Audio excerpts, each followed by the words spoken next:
buenas noches a todos nuestros invitados y amigos que están ingresando en este momento a la plataforma. El Colegio de Pediatría del Estado de México, el capítulo Ecatepec, se complace en presentar a nuestra ponente, la doctora Diana Aide Guerrero Recendis. Voy a hacer una membranza muy chiquitita de lo que es el currículum de la doctora. Ella es médica cirujana por la Universidad de La Salle, tiene la especialidad en pediatría y tiene la especialidad en urgencias pediátricas por el Hospital Infantil Federico Gómez. También tiene la maestría en ciencias médicas. Es diplomada en consejería de lactancia materna, está certificada por el Consejo Mexicano de Medicina de Urgencias y también por el Consejo Mexicano de Certificación en Pediatría. Profesora adjunta del curso universitario de pediatría de la UNAM y del Hospital Infantil Federico Gómez. Actualmente ella funge como subdirectora de enseñanza justamente de este hospital, del Hospital Infantil Federico Gómez, y nos va a hacer el favor de apoyarnos con el tema acciones de abordaje clínico y legal de violencia infantil para el servicio de urgencia. Créanme que yo considero que este es un tema que va a dar pie a muchísimas dudas, tanto los que nos encontramos trabajando dentro del sector salud como los que trabajamos a nivel particular. Cuando llega algún paciente con sospecha de haber sido objeto de violencia infantil, nos quedamos como con cara de guato. O bueno, hablo por mí, ¿no? Yo de repente me quedo con cara de guato porque digo, ¿qué hago? ¿A quién llamo? ¿Cuáles son los pasos a seguir? Entonces, este tema, la doctora nos va a hacer el favor de discernirlo y nos va a dar muchas herramientas para que nosotros sepamos cómo actuar. Doctora, un placer. Adelante. Tiene apagado su micrófono. Gracias, qué bueno que me dices. Ok, entonces, déjenme compartir y me dicen, por favor, permitir que una empresa... bueno, ustedes díganme cuando pueda compartir. Ya puede compartir, doctora. Ok.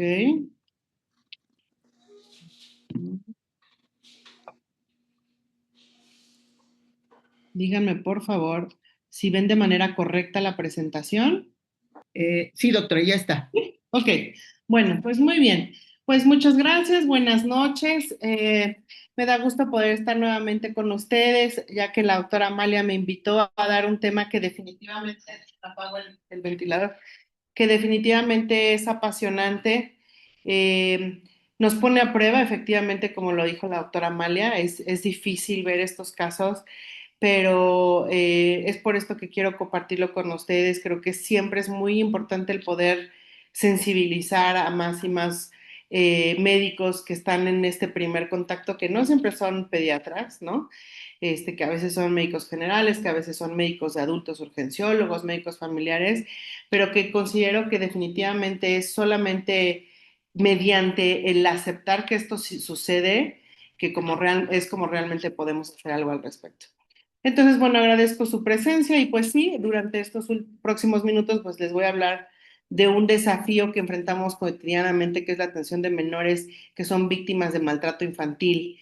El paciente con maltrato infantil no llega casi a los consultorios porque generalmente son niños que no los llevan a las consultas de niño sano, ¿no?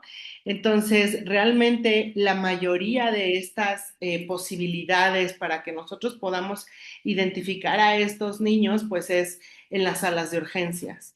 Entonces, pues los objetivos es demostrar que implementando un protocolo, pues número uno es nuestra obligación, ¿no? Legal, ética y clínica, definitivamente, proponerles algunas características básicas de cómo deberíamos nosotros evaluar a estos pacientes y dependiendo de lo que tengamos, pues hacer o echar mano de estas herramientas, ¿no?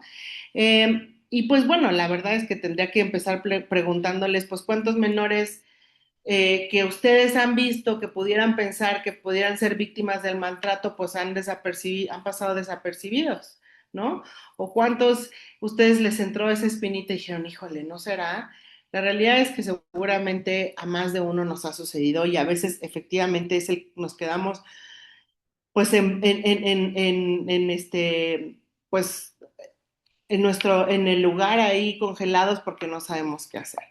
Entonces, bueno, el objetivo es sensibilizar sobre esta importancia del reconocimiento oportuno en urgencias y vamos a hablar sobre diferentes puntos clave que es, pues el maltrato infantil definitivamente es una emergencia médica y legal.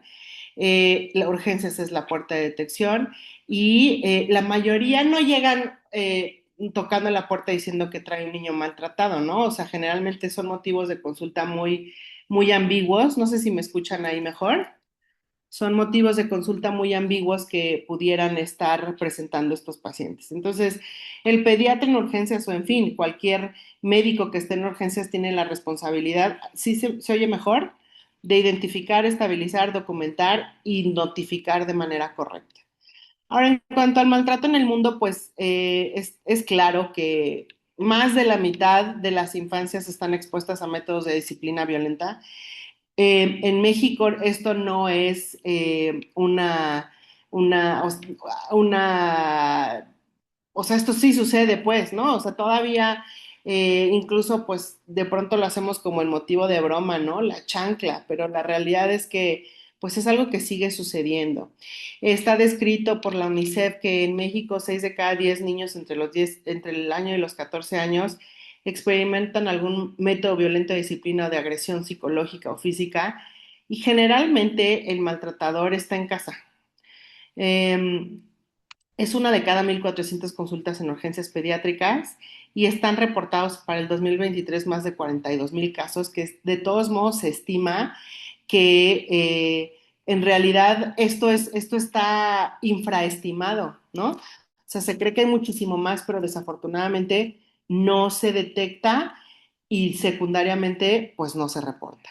Ahora, ¿cuál es lo más frecuentemente que encontramos de maltrato en urgencias? Pues es físico, negligencia y el abuso sexual. Y es por eso que gran parte de esta presentación, porque digo, tenemos una hora no más, se basa en el maltrato físico, que es muy importante que lo podamos identificar, porque a veces cuando es sexual, pues como que ya viene casi que cantado, ¿no? Que sí hay cosas que tendríamos que evaluar definitivamente y que podría ser una siguiente plática, pero el poder evaluar y encontrar estas lesiones centinela que nos hagan pensar de que hay algún problema, pues es a veces lo que, o sea, es la primera sensibilización. Entonces ya dijimos, en México 6 de cada 10 niños han sufrido métodos violentos, más del 60% de los agresores y algunas bibliografías representan incluso porcentajes más altos, pues pertenecen al mismo núcleo familiar. Y los menores de 5 años definitivamente son el grupo más vulnerable, son el grupo que además tiene las lesiones más severas y que tienen una mayor fatalidad o letalidad. Entonces, bueno, pues por eso es lo que mencionábamos, ¿no? Urgencias es el lugar donde lo tendríamos que identificar. Rara vez llega, como ya dijimos, etiquetado. Entonces, ¿qué sucede si nosotros no evaluamos en esa primera ocasión, en esa primera evaluación inicial, no lo identificamos? Está reportado que hay un riesgo de abuso recurrente en un 35 o un 50% de los casos y que el riesgo de la muerte va a ir hasta un 30%. Eh, y bueno, esta es la definición de la OMS, así si ustedes lo buscan, esta es la definición universal. Sin embargo, cabe mencionar que dependiendo de, por ejemplo, en Estados Unidos, dependiendo de las leyes estatales, pudiera cambiar un poco, pero no hay que olvidar que es cualquier forma de abuso o desatención hasta los 18 años que abarca estos tipos de maltrato y que el daño que puede dañar la salud, el desarrollo o la dignidad del menor y que pone definitivamente en riesgo su supervivencia en un contexto de una relación de responsabilidad, confianza o poder. O sea, es muy difícil decir que en la escuelita, en mi hijo, pues un niño maltrata al otro porque finalmente pues son niños que todavía no hay ese concepto de poder, ¿no? De uno sobre el otro y que pues están muy chiquitos y que no saben lo que están haciendo, pero estas cosas pueden cambiar con un adolescente y un escolar, por ejemplo. Estas son las variantes más reconocidas o más comúnmente estudiadas y encontradas, el abuso psicológico, el físico, el sexual y la negligencia que veremos cómo los podemos encontrar en estos pacientes. Pero hay otras variantes, ¿no? Prenatal desde el momento en el paciente, por ejemplo, que es sometido a sustancias tóxicas, el síndrome de Munchausen, ¿no? O sea, de que aquellas mamás o bueno, el familiar que está constantemente llevando al niño y como que enfermándolo y haciendo algo para que constantemente reciba la atención. explotación laboral o comercial, el acoso, que puede ser bullying de viva o físicamente hablando, o cyberbullying, y también el institucional. Y hay que recordar que, bueno, está bien documentado que esta exposición temprana al maltrato pues va a generar alteraciones neurobiológicas que podrían no tener una vuelta atrás, que pueden ser permanentes en regiones críticas a nivel neurológico, ¿no? Hipocampo, amígdala, la corteza prefrontal, y que esto lleva a un significativo incremento en trastornos psiquiátricos o enfermedades crónicas y de la conducta, que definitivamente pueden afectar el desarrollo y la funcionalidad de la persona pues por el resto de su vida. ¿Cómo qué consecuencias o de qué estoy hablando? Pues obviamente sí, estas consecuencias se traducen en depresión y suicidio, un mayor riesgo de obesidad en adolescencia temprana, un mayor riesgo de abuso de sustancias, sobre todo en el caso del alcoholismo y el tabaquismo. Ahora, ¿qué hay? Pues más allá de las consideraciones clínicas que enfrentamos, pues tenemos obligaciones legales, ¿no? Muy explícitas e ineludibles que no podemos dejar de ver, como es el artículo cuarto constitucional que establece el principio del interés superior de la niñez. Y este es algo muy importante que lo menciono, vamos a ver más adelante, como un mandato operativo para todas las instituciones del Estado. O sea, esto aplica en todos los estados de la República Mexicana. También tenemos la Ley General de los Derechos de las Niñas y los Niños y de los Adolescentes, que en este artículo, el 116, menciona que toda persona que tenga el conocimiento de caso de menores que sufran violaciones a sus derechos, pues tienen la obligación de hacerlo del conocimiento inmediato a las autoridades. Y la norma, la 46, que también es de observancia obligatoria, pues donde se mencionan estos criterios específicos para la detección, atención y referencia de víctimas de violencia, y pues también el Código Penal Federal que dice que una omisión en el reporte pues es un encubrimiento, ¿no? Entonces sí hay ciertos principios rectores que nos hablan de que tenemos que tener además dentro del enfoque multidisciplinario pues aspectos que no podemos dejar pasar. Priorizar la seguridad del menor, evitar revictimización, y también tener en cuenta que ningún profesional va a poseer todas las competencias. Por ejemplo, un ejemplo muy claro es la valoración oftalmológica inicial que se debe de hacer en las primeras horas de llegada para descartar la presencia de hemorragias retinianas. Yo no sé cuántos de ustedes sean expertos viendo fondo de ojo. La realidad es que si no somos oftalmólogos es difícil decir que somos expertos, ¿no? Entonces, este es un ejemplo perfecto de cómo necesitamos el apoyo de otros servicios o, por ejemplo, de psicología. Utilizamos entonces, agarramos de todos lados, médico, enfermera, trabajo social, psicología. Idealmente se deberían de tener comités o clínicas que pudieran ir dándonos las pautas del manejo que debemos de llevar, pero es muy claro también y se tiene que reconocer que no todos los hospitales tienen una clínica de maltrato, desafortunadamente, y eso hace que también nos perdamos en el camino. El apoyo a medicina legal, jurídico, el MP, pues a veces es lo único que podemos llegar a esperar, ¿no? O sea, como dar el aviso y que vaya el médico legista. Y bueno, pues si o bueno, no vivimos, pero si nuestro hospital está a la vuelta del MP, pues ya la hicimos, ¿no? Pero si el MP está muy lejos y pues tiene muchas instituciones que evaluar, pues será difícil que vayan en el mismo turno. Entonces, bueno, sí hay cosas que tenemos que ver y que definitivamente podemos hacer y que podemos hacer mejor cuando evaluamos a estos pacientes. Este es un caso, es un paciente de 3 meses de edad, es un paciente que vimos hace unos años. Y fíjense, la primera vez que se vio fue porque a los 20 días de vida presentaba algunos hematomas. Le hicieron una tomografía, lo egresaron en un hospital, se fue. Al mes regresó con costras hemáticas en nariz, en lóbulo de la oreja, fue con un facultativo, le vio una vesícula en la mano, le dejó aceite de almendras y nada más. A los 2 meses fue al DIF porque había presentado un aparente sangrado espontáneo, estaba con fiebre, se hizo el diagnóstico de una infección de tejidos blandos y se dejó dicloxacilina. En enero del 2019 fue referido al filtro para que fuera evaluado por dermatología, porque se refería en la nota que tenía una dermatosis en pies, en las manos, en la oreja izquierda, en la región cigomática, que eran descamativas, y entonces el filtro de nuestro hospital pues lo manda al servicio de dermatología lo ve y entonces nota que tiene pues una equimosis, que tiene el aumento de volumen en esta zona, que tiene crepitación y que tiene pues aparentemente como un dolor a la movilización. Entonces, Afortunadamente, alguien de dermatología también estaba en el comité en ese momento de maltrato y dijo, ah, caray. Y entonces nos lo regresó, o bueno, más bien dicho, en ese entonces era pues regresó porque el filtro estaba pegado a urgencias. Entonces lo pasan a urgencias y ingresa con sospecha de maltrato infantil. Ahora, hay factores de riesgo que me tienen que empezar a hacer, o más bien dicho, que yo tengo que buscar cuando estoy evaluando estos pacientes. Si los hay, aquí se los puse. Los inherentes del paciente, del adulto cuidador o sociales. Muchos de estos los van a, bueno, están en las guías y todo, pero la Academia Americana de Pediatría fue de las primeras que empezó a evaluar estos factores. Paciente, por ejemplo, que sea prematuro, con una enfermedad crónica, bajo peso al nacer, o discapacidad, o demasiados hermanos, no ser querido, que no cumplen las expectativas.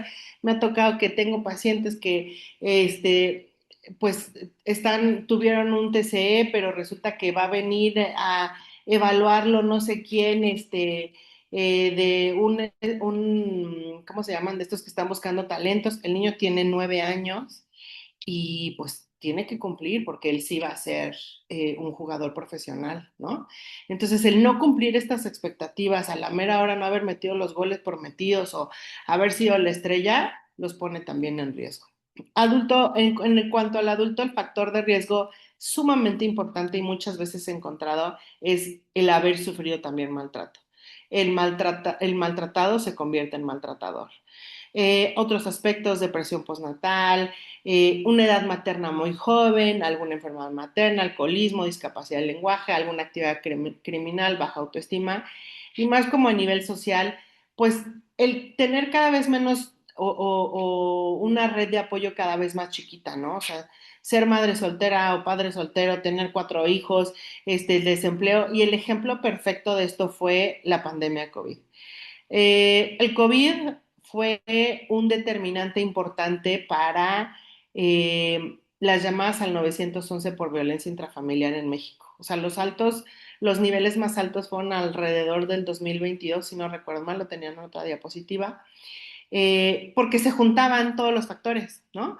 O sea, los papás el papá o la mamá que nunca había estado en la casa cuidando 3 hijos que ya, o sea, que se están volviendo locos porque llevan ahí metidos tanto tiempo, aparte el desempleo, aparte no podemos pedir ayuda de nadie más porque todos estamos encerrados, en fin, o sea, se facilitó muchísimo y estuvo descrito que quienes estaban en mayor riesgo eran las niñas.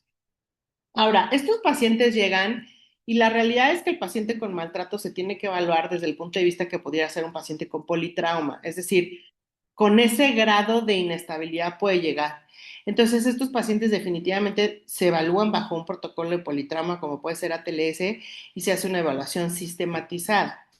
Si nosotros descartamos que el paciente no tiene lesiones que pudieran poner en riesgo la vida, bueno, pues entonces ya nos da el tiempo de ir haciendo estas valoraciones como un poquito más lentas y más concisas en cuanto al interrogatorio, a la exploración física, en fin. Pero definitivamente no tenemos que dejar de lado que pues estos pacientes pues iban a meditar que yo haga mis evaluaciones inicial, primaria, etc. Y mis ABCDEs de manera coordinada, sobre todo para descartar entonces las lesiones que ponen en riesgo la vida. ¿Qué datos voy a ir buscando? Pues la historia médica, la historia familiar. O sea, el paciente puede tener una coagulopatía, sí, por supuesto, ¿no? Entonces, como que empezamos a buscar también en los antecedentes, una vez que ya podemos, alguien puede hacer la historia clínica, que bueno, no tendría que ser cualquier persona, ahorita vamos a ver, o sea, más bien dicho, a lo que voy es, si estamos sospechando algo, sí tenemos que ser como muy incisivos en las preguntas que realizamos y en la manera en cómo hacemos nuestro interrogatorio. El patrón familiar de disciplina, ¿no? Los antecedentes tal vez de maltrato, de violencia intrafamiliar que pudiesen ya tener. Nos ha pasado que llega primero un niño y luego llega el otro y luego al final llega el tercero también por maltrato a la institución. El temperamento del niño, el abuso de sustancias, la salud mental, en fin, buscando los riesgos de los que habíamos hablado, ¿no? Hablado algún detonante de crisis. Y muchas veces es en la historia clínica que de pronto la estoy haciendo y me doy cuenta que algo no me está cuadrando. Historia que no explique lesiones presentes, que se niegan ante un trauma cuando obviamente hay lesiones. No, no sé qué pasó, estaba súper bien. ¿No? Eso también sucede. Cambios en detalles específicos importantes de la historia. un familiar dice una cosa, a los 5 o 10 minutos se interroga al otro y el otro dice otra cosa que no concuerda.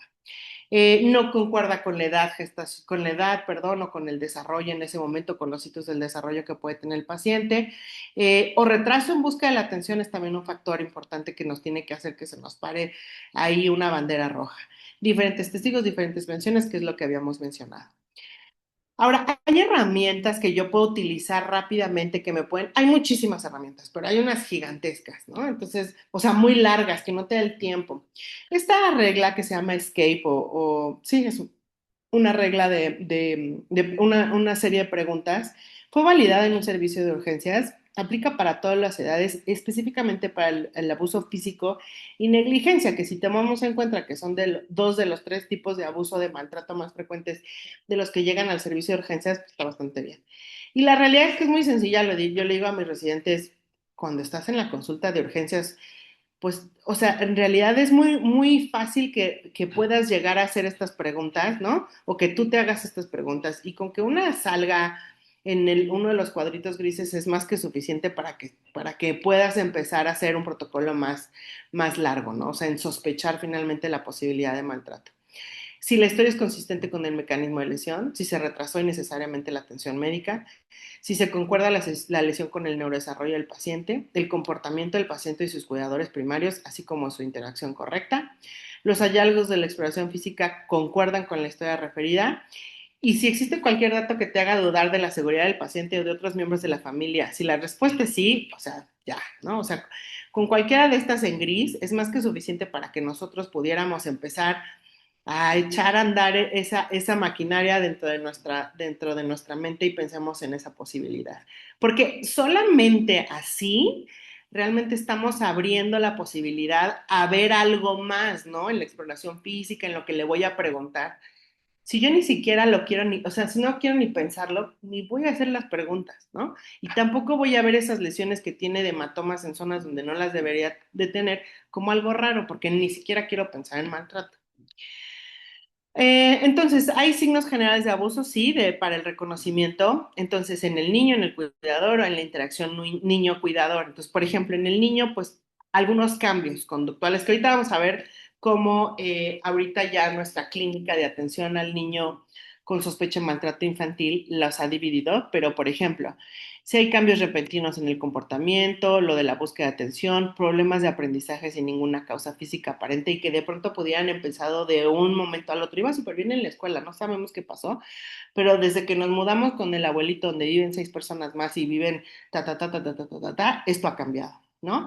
Miedo al padre, madre o adulto, no desea regresar a casa, los papás están separados y resulta que casi siempre vive con la mamá, pero cuando la mamá trabaja, pues se tiene que ir con el papá y el niño ya no se quiere ir y no se quiere despegar de la mamá y entonces como que empieza a dejar entrever que algo está sucediendo. El reporte de una lesión infligida por un adulto u otro cuidador, pues es que cuando estaba en la casa de tal, ¿no? Del abuelo, resulta que el abuelo me dio unas nalgadas y mira, ¿no? Entonces ese tipo de situaciones. En el caso del cuidador, ofrece una historia, lo dijimos, la historia que no coincide, no muestra interés en el niño, ¿no? Está como muy desapegado, como que no hay la conducta de uno y del otro, ahorita lo vamos a ver en cuanto al espectro, no coincide. Disciplina severa con el niño, se refiere al niño con palabras ofensivas, no sé si les ha tocado, en alguna ocasión sí nos ha tocado, o fue víctima de abuso en la infancia. Y entonces también vemos cómo interactúan, ¿no? No interactúan para nada, o el niño está tranquilo cuando está con su familiar, o al contrario, parece que tiene miedo, lo rechaza, prefiere no estar con él, más bien dicho, con los médicos, o de plano expresa que no le cae bien, ya cuando los niños son más grandes. El siguiente punto es la evaluación física que pudiéramos llegar a hacer. Y entonces aquí vienen lo que son las lesiones centinela. Las lesiones centinela son aquellas lesiones que de pronto vemos que no pudieran ser explicadas dentro del motivo de consulta por el que viene el paciente, pero que definitivamente además pues no son patrones habituales de lesiones accidentales, ¿no? Entonces aquí vienen, por ejemplo, aquí entran datos de negligencia, como pudiera ser, vemos al niño y viene es un palo, hacemos sus valoraciones antropométricas y el paciente está con desnutrición. La presencia de múltiples caries dentales, dermatitis del pañal, lesiones cutáneas que no tienen manejo y que incluso se ven que están en diferentes estadios, pues son definitivamente algo que tenemos que tomar en cuenta. Hay muchas nemotecnias, por ejemplo, hay una que se llama, por las siglas en inglés, se llama HENT, en donde menciona que lesiones en cabeza, en ojos, en oído, en cavidad oral, definitivo son sugestivas. Este es un pabellón auricular y en la parte de atrás vemos estas lesiones como de con las uñas que se pudiera haber hecho, ¿no? Al jalar la uña, hematomas múltiples en zonas donde no debería de haber, ahorita lo vamos a ver. La pierna de un niño, o sea, esta está aquí amarrada, pero está doblada la pierna, aquí está la rodilla, pues. Y entonces es un niño 6 meses y la mamá nos decía que estas lesiones se las hacía el niño con sus uñas. Entonces digo, pues sí, las uñas crecen como pues, mucho, cada semana hay que cortarle las uñas a los niños, pero eran lesiones que tenía aquí muy claras, lesiones en las plantas de los pies también, y a menos que tenga unas super garras, para que haga este tipo de lesión, pues está impresionante, ¿no? Lesiones, por ejemplo, con abulsión del frenillo, porque a la hora de darle de comer, sobre todo a los lactantes, con la misma cuchara y meter la cuchara muy fuerte, pudiera llegar a lesionar o abulsionar entonces el frenillo. Definitivamente, entonces la exploración es muy importante para que yo pueda encontrar estas lesiones sentinela y sobre todo porque el principal tipo de lesión en el paciente con maltrato son las lesiones mucocutáneas. Entonces, ¿los pacientes pueden tener hematomas? Sí, por supuesto. Si ahorita yo le bajo los pantalones a mis hijos, voy a ver que tienen lesiones sobre todo en aquellas zonas o prominencias óseas que fácilmente se lesionan. Entonces, generalmente es como en el recorrido de la tibia, por ejemplo, ¿no? Pero no sería normal que los niños presentaran de pronto hematomas en la espalda, en la cara interna de los muslos, en los glúteos, en el abdomen, por supuesto que no. Puede ser que en el codo sí, ¿no? Porque de pronto pasan, se pegan. Ya cuando los niños son más grandes te lo dicen. Es que me pegué con ¿cómo se llama? El sofá, ¿no? Pero si además nosotros vemos en estas lesiones que pudiéramos tener un patrón muy claro, como de una cachetada, por ejemplo, bueno, eso no es normal, ¿no? Y bueno, está bastante escrito que los hematomas accidentales sí pueden estar presentes hasta en un 50% ya de los niños que estén deambulando, pero lo que decíamos, prominencias en la parte frontal del cuerpo y definitivamente en verano se tienen más. Está referido que un niño sano con un juego habitual tiene en promedio hasta 3 hematomas, pero son hematomas chiquitos de menos de 10 milímetros y bueno, definitivamente sin patrones claros de una lesión. Podemos tener otro tipo de lesiones mucocutáneas como pudieran ser mordeduras o quemaduras. Estas mordeduras pues sí se llegan a ver en diferentes partes del cuerpo, obviamente no son puntiformes porque eso nos hablaría más como de tal vez un animal. Las quemaduras pues son estas quemaduras que no se ven accidentales, sino que se observan como si fueran por inmersión, por ejemplo. Aquí el ejemplo que les puse es alguien que jala una cafetera y tenemos una zona donde hay un mayor contacto con el líquido caliente y luego tal vez salpicado, ¿no? Entonces uno pensaría, aunque de todo el mundo tendría que agarrar a un niño, algo así, pero bueno, pensaríamos que esto es más que nada como accidental, ¿no? Pero aquí estas lesiones en guante y calcetín definitivamente completamente simétricas en ambos lados de las extremidades, pues estas son más sugestivas de que se metió a un niño y se le hizo la producción de una quemadura por escaldadura. Otras quemaduras que se pueden tener son las quemaduras de cigarrillo, suelen ser quemaduras ovoides o circulares que pudieran tener, eritematosas que pueden tener como un centro blanquecino, por decirlo así, dejan obviamente cicatrices. Y bueno, hay otra nemotecnia, esta es de las nemotecnias más utilizadas y más validadas, que es el TEN4. ¿Por qué? Porque por las siglas en inglés, lesiones en el torso, en el cuello, en las orejas, o sea, entonces TEN, en menores de 4 años y sobre todo en menores de 4 meses, son definitivamente altamente sugestivas. Y otro aspecto que tenemos que tomar mucho en cuenta es la coloración de las lesiones, que nos pudieran hablar de lesiones en diferentes estadios de evolución, ¿no? Entonces, dependiendo del número de días que han pasado con esta lesión, con estos hematomas, pues definitivamente van a ir cambiando. Y es algo que también nosotros tendríamos que escribir muy claramente. La morfología, la localización y la coloración. Yo no puedo asegurar que tiene un hematoma porque alguien lo golpeó, ¿no? Pero sí puedo decir que tiene un patrón homogéneo, que tiene tal coloración, que se encuentra en tal zona. Eso es como lo debería yo de describir, porque realmente si yo no lo vi, pues a mí no me consta cómo se hizo esta lesión, pero la descripción es altamente importante. El siguiente aspecto que hay que tomar en cuenta son las lesiones esqueléticas. Hay de alta, de mediana y de baja especificidad. Eh, Sin embargo, hay factores, sobre todo importantes, por ejemplo, las fracturas a nivel de costilla necesitan muchísima energía y mientras más alta sea la fractura costal, pues habla de mayor energía que pudiera solamente ser vista, por ejemplo, en un caso de trauma vehicular, ¿no? Algo así, pues sí te nos podría dar una fractura costal tan importante en las partes, en las costillas más hacia, de las primeras costillas, pues. Pero si además yo encuentro también, ¿no? O sea, tomo una radiografía y encuentro en distintos lesiones, ¿no? Y como pudiéramos nosotros evaluar que pudiera haber tenido lesiones antiguas, pues también es un ejemplo. Los niños que todavía no gatean, que no tienen el desarrollo para caminar y tienen una lesión, por ejemplo, en el fémur, pues cómo se la hicieron, ¿no? Entonces, este tipo sí hay de alta, baja especificidad, pero definitivamente cualquier hueso puede estar fracturado.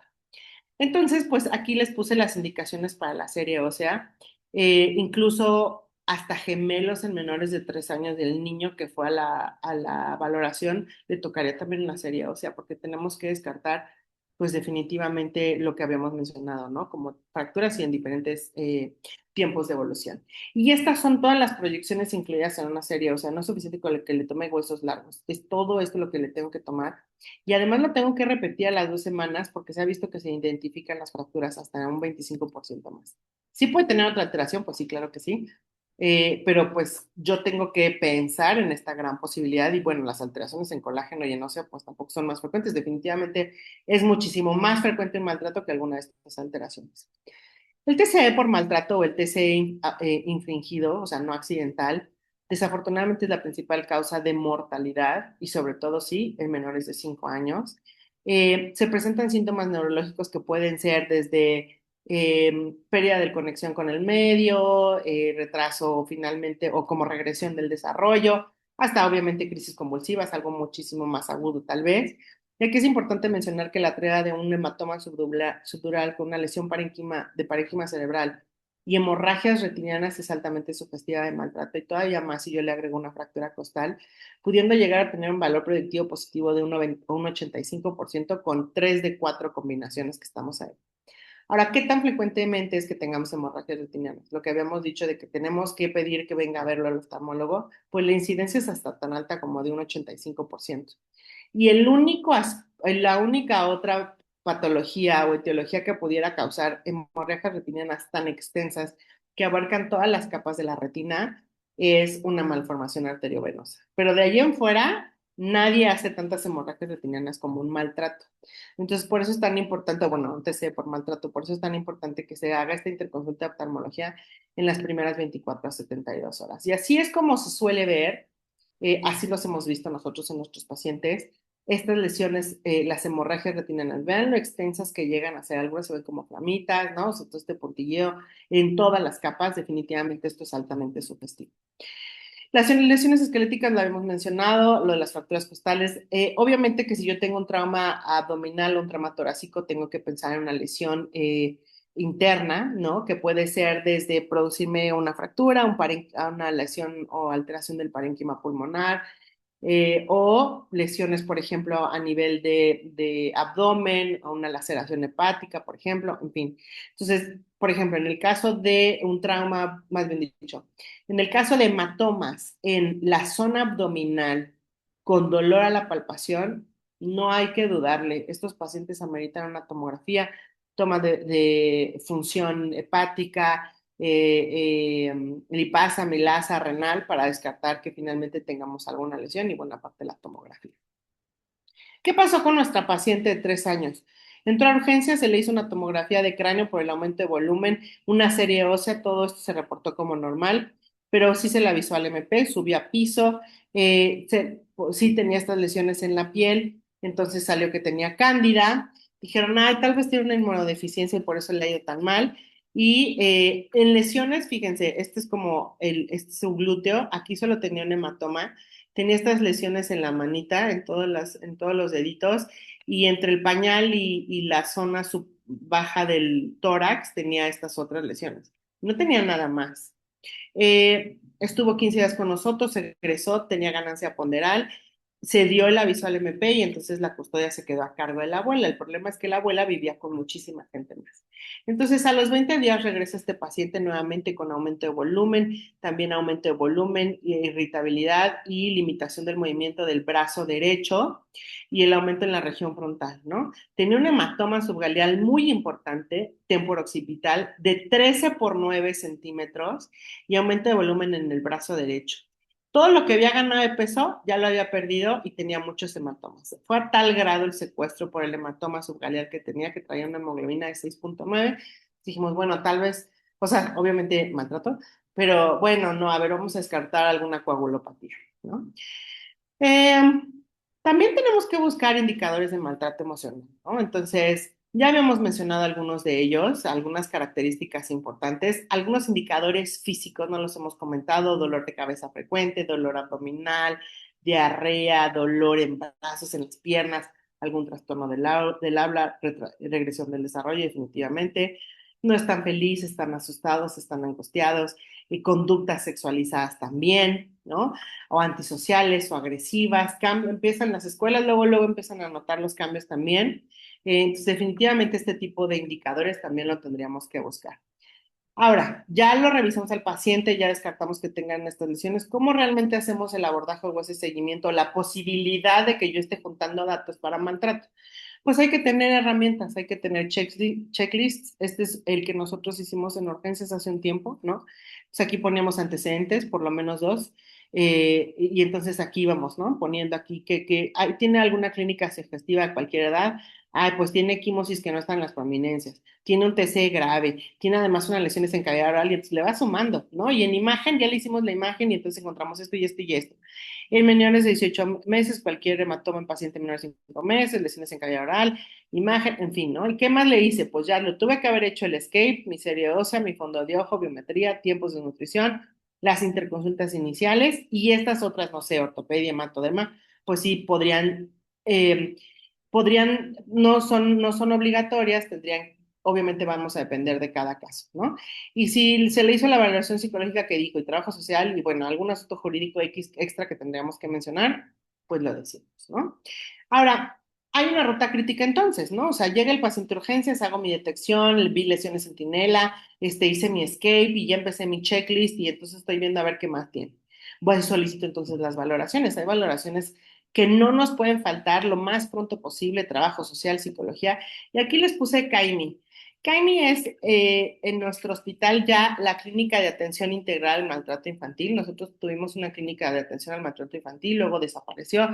Y bueno, finalmente ahorita me da mucho gusto poderles decir que se está implementando nuevamente. De hecho, algunas de esta información que les estoy poniendo fue gracias a que la doctora Ixe Chirinos, que es la que está ahorita a cargo de esta clínica, me las puedo pasar para que vieran más o menos cómo está funcionando ahora. Entonces, bueno, el CAIMI pues es una red de expertos que la idea es que salvaguarden la integridad biopsicosocial de los pacientes, que se restituyan sus derechos, que se cure cuerpo, se protege el futuro bajo el principio del interés superior de la niñez, que si se acuerdan, en algún momento hablamos de ese interés superior de la niñez en una de las primeras diapositivas dentro del marco jurídico. Entonces, hechas las valoraciones, pues se solicita o se realiza el aviso legal, dependiendo de las posibilidades. Ahorita vamos a ver. Esto puede ser, depende. Si el paciente llegó porque es un claro maltrato y estas últimas lesiones están comprometiendo la vida y es un sábado en la noche, pues puede ser que no me espere al CAIMI porque tiene un TC grave y ya lo voy a ir avisando al MP, ¿no? Pero sí voy a ir haciendo mi checklist, voy haciendo mis valoraciones y tal vez finalmente para el lunes en la mañana que está ya alguien del CAIMI, pues va a terminar de hacer toda la valoración y harán estas otras notas más específicas. El sustento técnico, pues, del CAIMI, es decir, su nota de valoración. Esto es lo de, bueno, entonces, este checklist del que estaba yo hablando acá arriba, que urgencias puede implementar, ya es parte del abordaje del CAIMI que está ahorita hablando sobre esta ruta crítica y divide su checklist en 4 bloques: el bloque A, el B, el C y el D. No se los puedo poner ahorita porque todavía es algo que eh, se está terminando de evaluar. O sea, justo ahorita que se tuvo un curso de maltrato infantil en el hospital, pues justo apenas se presentó por primera vez como en el público, pero básicamente tiene un bloque A de signos físicos que nos pueden hablar de la alta especificidad, que son muchos de los que ya les comentamos, que si tienen los hematomas en las prominencias óseas, que si tienen lesiones del TEN4, ¿no? El bloque B, que son los indicadores conductuales, la presencia de miedo, de hipervigilancia, de una conducta sexualizada. Y entonces chequen cómo puede ir el espectro desde un paciente que esté tranquilo, que esté consolado, hasta aquel que está en hipervigilancia o con terror. El del cuidador está preocupado, está verdaderamente se nota que le importa lo que está sucediendo, ¿no? Hasta una indiferencia absoluta. Híjole, es tristísimo verlo, pero sí lo llegamos a encontrar.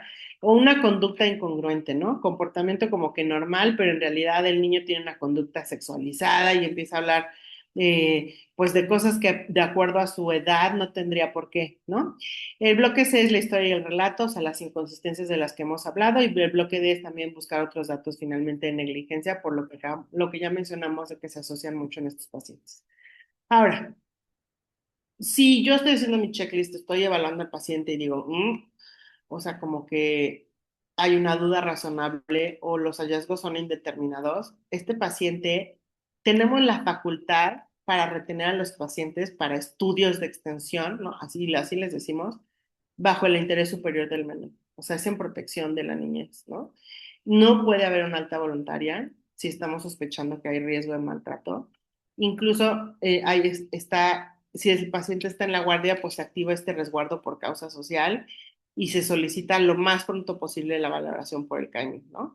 Entonces, estos pacientes, pues no, o sea, por este mismo principio podrían quedarse y no se pueden ir de alta voluntaria, que era algo que yo recuerdo que antes nos preocupaba muchísimo porque decíamos, híjole, y si el papá se quiere ir, ¿cómo le voy a hacer para dejarlo? No lo puedo tener aquí secuestrado.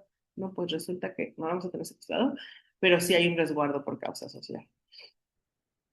Entonces, ya que vimos todos estos pilares que acabamos de mencionar en los bloques, la evidencia física, conductual, el relato, pues ya hacemos toda ya dije, la exploración física, hacemos una evaluación integral y entonces o tenemos hallazgos definitivamente muy compatibles, hallazgos indeterminados, o ni al caso y el paciente se puede ir de alta, ¿no?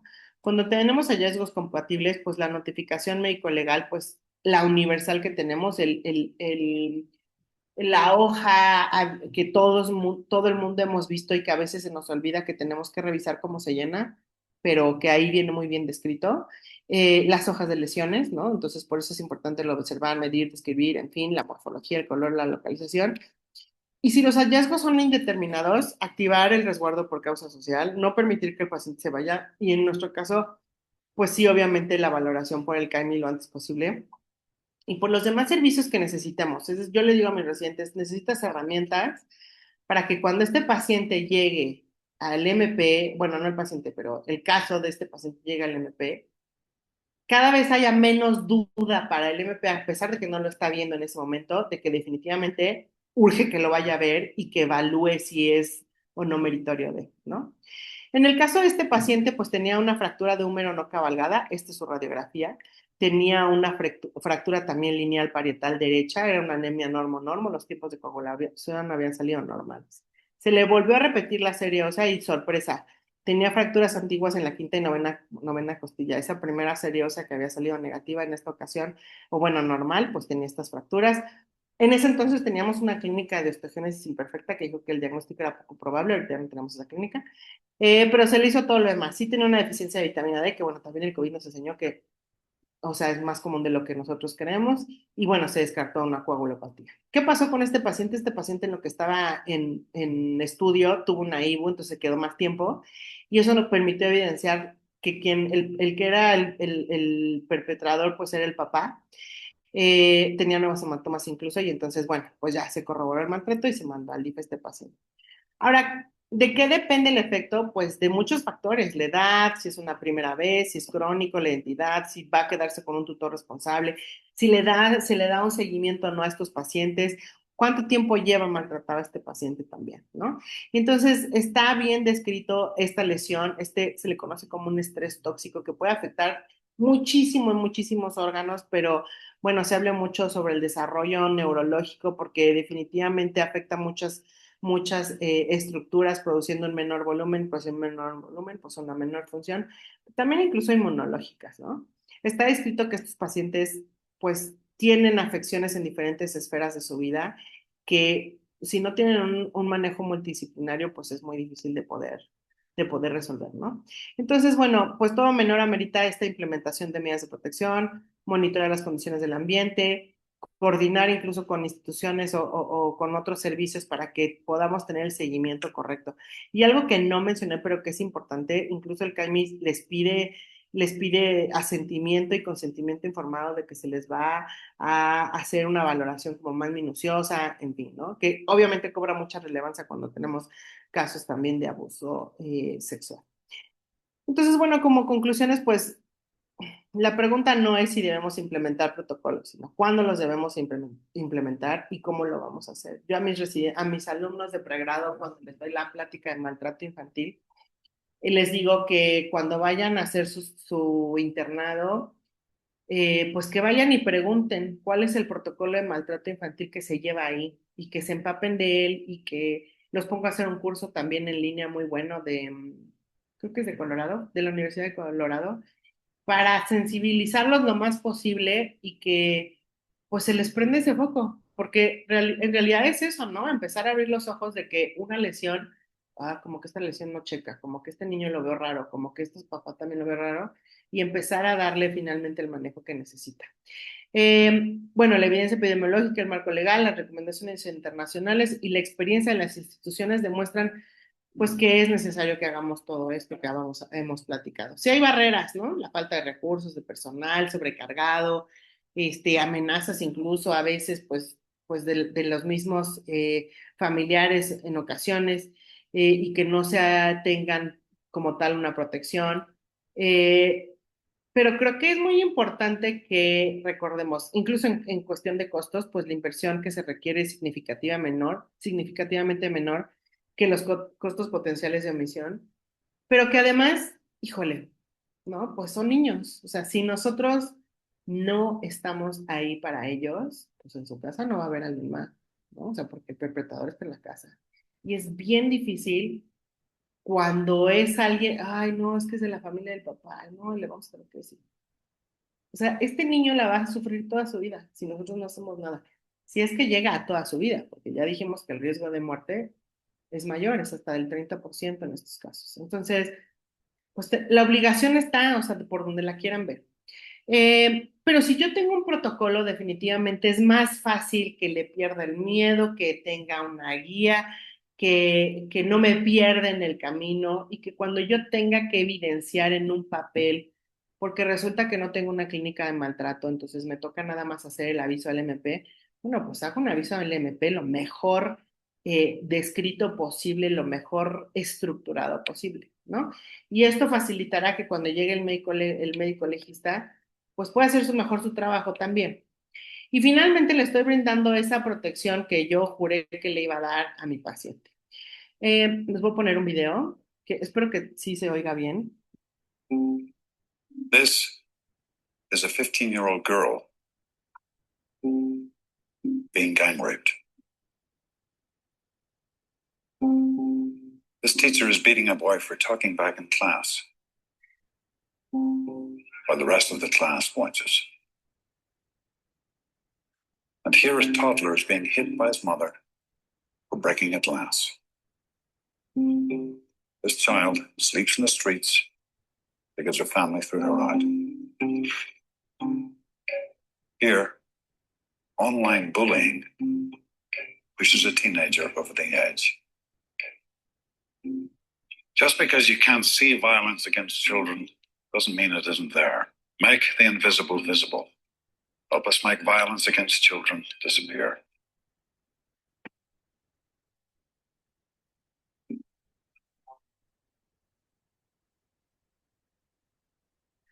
Pues listo, muchas gracias.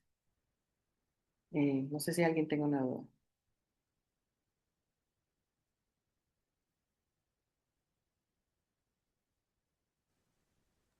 Muchas gracias, doctora, por su información. La verdad es que ha sido de gran utilidad para cada uno de nosotros. Como comentaba en el inicio de su charla, sí es complicado enfrentarnos ante la sospecha de un niño con maltrato. En muchas ocasiones nos sentimos atados de manos porque sí, efectivamente es gran parte de nuestra responsabilidad proteger a la infancia y sobre todo a aquellos niños que son más susceptibles y que no tienen herramientas para defenderse. Pero sí, hay ocasiones en que nos dice por aquí el doctor Diego Guerrero Vidal que en caso de un padre o madre que diga que consume drogas, pero que no haya señales de maltrato, si debemos avisar de todas maneras al MP. Sí, sí se tiene que avisar. Sí, y luego otra persona nos dice que otro doctor, él quiere agregar que Citlali Jiménez, que cuando nos toque un caso en el consultorio, debemos hacer notificación al MP correspondiente. El formato generalmente lo encontramos en la norma 43 o bien podemos llamar al 911 y solicitar apoyo a la Policía de Género que se encarga de estos casos. Entonces, de alguna manera, creo que hoy estamos teniendo muchas más herramientas que en algún momento histórico de nuestra vida. Digo, yo hablo por mí.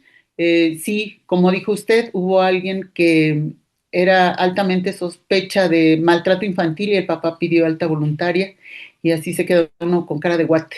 ¿Se va o no se va? Y bueno, pues sí se fue. Nos preguntaban Laura Paulina García Aguilera que si existe algún protocolo donde podamos basarnos para aplicarlo en nuestras unidades. Pues todos estos protocolos que les menciono, digo, el nuestro todavía no está oficial afuera, pues, en publicación. Creo que va a ayudar muchísimo en la manera en cómo está en blog está, y está como muy sencillo de seguir. Pero en realidad sí hay muchas rutas de diagnóstico. Por ejemplo, el Hospital de Filadelfia tiene también sus guías de manejo muy bien descritas, ¿no? Y es algo similar, aunque sí hay que leerle un poquito más porque todo está junto, pero está tal cual el protocolo así hecho. Pero creo que es muy importante esto, o sea, tener una herramienta que te haga pensar en la posibilidad, que es el skill. Dos, una herramienta como esta es que tú la puedes hacer, ¿no? Yo la verdad es que la herramienta esta del checklist, nosotros la hicimos de acuerdo a lo que dice la literatura. Y entonces ahí pusimos los cuadritos y pues, ¿por qué? Porque finalmente puede ser que yo, que he estado en urgencias muchos años, pues ya me ha tocado ver y como que ya sé qué buscarle y ver dónde están los hematomas, pero el residente que apenas lleva 6 meses y finalmente está bien descrito, la medicina de la evidencia dice que si yo tengo un checklist es más probable que no se me pase algo. Entonces lo hacemos con base en lo que está escrito y le vamos ahí poniendo. Y hay los estudios que tenemos que hacerle a todos, que son la serie ósea, BH, tiempo, si tiene la lesión abdominal, me recorra todas las demás. Las lesiones, descartar las hemorragias retinianas, hacer la valoración antropométrica y la valoración psicológica. O sea, eso les tiene que tocar a todos les tiene que tocar cuando estamos sospechando un TC, o sea, un TCE por maltrato, o que yo sospecho que es maltrato, ya se cataloga como un TCE moderado y a fuerza le toca tomografía, por ejemplo. Entonces, todos estos aspectos los ponemos en un checklist, nos podemos basar en los otros hospitales y adecuarlo a nosotros, ¿no? Y hacerlo lo más completo posible que se pueda. Sí, nuestro amigo doctor José Luis Atzin, un gusto saludarlo, buenas noches. Nos dice que qué hacer cuando se notifica por evidencia de maltrato, pero el MP dice que no es. Híjole, ahí está bien difícil. Por eso yo les mencionaba que era sumamente importante, o sea, pues uno trata de tener los pelos de la burra en la mano. O sea, digo, yo no vi que lo maltrataron, pero a ver, espérame, no me puedes decir que no cuando yo ya te envié todo esto, ¿no? El caso que les puse, pues no lo dejaron, o sea, no acusaron a alguien, ¿no? Pero le dieron la custodia a la abuela y la abuela vivía con el papá. Entonces, por eso se presentó este otro caso. En realidad creo que como médicos nosotros no somos quien nos toca juzgar porque no nos toca eso, o sea, nosotros no somos la parte legal, pero sí somos la parte que nos toca juntar el expediente, ¿no? O sea, como hacerlo lo más rico posible para que no pueda quedar una duda. Y eso es gracias a la descripción que hacemos. y al qué tan incisivos somos preguntando y a que pidamos todos los estudios. Creo que eso es lo que podemos hacer realmente. Pues bueno, pues doctora, mire, parece que no tenemos más preguntas. Es muy probable que todos nos hayamos quedado un poquito impresionados. Siempre tocar el tema de maltrato infantil toca fibras muy sensibles de la gran mayoría de nosotros. Pero tenemos una última pregunta. David Álvarez Amador dice que en su experiencia es legal que la Procuraduría nos envíe como pediatras la valoración por abuso sexual. Esto está pasando en el municipio de Catepec, donde nos han enviado a varios pacientes para que demos la valoración haciendo la función como médicos legistas, aunque no tenga esta formación, incluso por abusos sexuales, hasta después de un año y luego nos mandan a declarar a la fiscalía. A nosotros nos ha pasado que sí nos mandan también como la valoración, no tal cual como médicos legistas, pero sí a que hagamos un reporte, ¿no? O sea, de qué lesiones presentamos. Y eso es lo que podemos hacer. O sea, reportar cómo se encuentra. Sí nos pasa también a nosotros. Y la verdad es que no te puedes negar, ¿eh? O sea, si lo mandan ahí, pues sí tienes que hacer tu valoración, pero es a lo que voy, es la descripción de las lesiones que pudieras encontrar. Aquí están. Así es, y la doctora Muñoz, Mireya Muñoz, que en su momento fungió como presidenta de nuestro colegio, agrega que es muy importante que si nosotros tenemos todos los elementos para sospechar maltrato y no lo hacemos, podemos ser acusados de complicidad. Es algo Así muy serio. es lo que mencionábamos al principio, ¿no? Así es. La omisión en el reporte se traduce en encubrimiento. Así es. Y bueno, alguien más dice Noel Rodríguez, y cuando el crimen organizado está atrás del maltrato infantil. Sí, no tengo, la parte legal no tengo mucho que decir. No hay realmente algo que como médicos podamos hacer distinto más que lo que ya mencioné, ¿no? La descripción Así muy correcta. Y algo que mencionaban de cuando esto sucede en el maltrato, cuando sucede en el consultorio, sí, la norma lo menciona. Incluso las guías de Cenetec tenían ahí el link para que hicieras tu hoja de aviso al MP. Y también mencionan que lo puedes mandar por mail, o sea, sin que en ese momento te estés conflictuando con el paciente, pero para que luego lo mandes y que empiece la averiguación. Ok. Bueno, doctora, pues mire, hasta este momento ya no tenemos más preguntas. La gran mayoría está muy agradecida con la información. Mil gracias, doctora. Excelente ponencia. La verdad es que muchas gracias. Esto ha sido muy útil, aún a pesar de que sigue tocando fibras sensibles, y estamos muy agradecidos. Todavía sabemos, como dijo usted, hay todavía mucho que investigar, hay mucho que elaborar y muchas guías que ajustar para que la verdad es que sí podamos hacer la protección correcta de nuestros pacientes. Le agradecemos mucho su presencia, doctora. Es un gusto y un placer saludarla. Y bueno, en breve le estará llegando su constancia como ponente a través de su correo electrónico. Y bueno, Muchas continuaremos con nuestros invitados. Les hacemos de su conocimiento que nuestra siguiente sesión será el 21 de mayo. Igual va a ser una sesión en línea. El tema es también muy importante, es cetoacidosis diabética en pediatría, abordaje en el servicio de urgencias. Vamos a tener el honor y el placer de dos participantes, el doctor Alejandro Catalán y la doctora Karen Gómez, ambos endocrinólogos pediatras. Entonces, estaremos muy pendientes de esa charla para poder disfrutar y tener más herramientas para seguir dando la atención de manera apropiada. Las sesiones para cada uno de nosotros siguen grabadas y nosotros podemos disfrutar de ellas en la página www Colegio de Pediatría Catepec MX. Tenemos también el gusto de comentarles que el curso de cardiología pediátrica tiene la disponibilidad de medias becas para todos los colegiados al 50%. ¿De acuerdo? Un gusto, un placer estar con ustedes, contar con su amable presencia y bueno, nos estaremos viendo el siguiente mes, el 21 de mayo.